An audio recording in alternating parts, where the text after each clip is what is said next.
नमस्कार, मेरा नाम भरत जैन है और मैं नॉर्थ इंडिया हेड हूँ my lifestyle marketing global private limited के साथ में।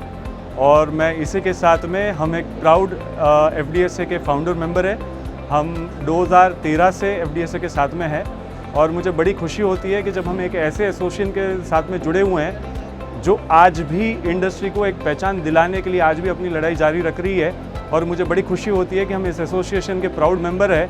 और पिछले 13 साल से मैं ये कह सकता हूँ कि FDSA के साथ में जुड़ने का सबसे बड़ा फ़ायदा जो मुझे आज मिला है वो है एक सेफ्टी जो इंडस्ट्री को कहीं से भी महसूस नहीं होती थी।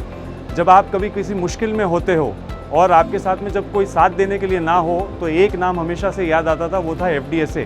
क्योंकि एक ऐसा ऑर्गेनाइजेशन आज हमारे साथ में खड़ा है जो इस इंडस्ट्री को एक पहचान देने के लिए और उस पहचान को बरकरार रखने के लिए हमेशा से हमारे साथ में खड़ा रहा।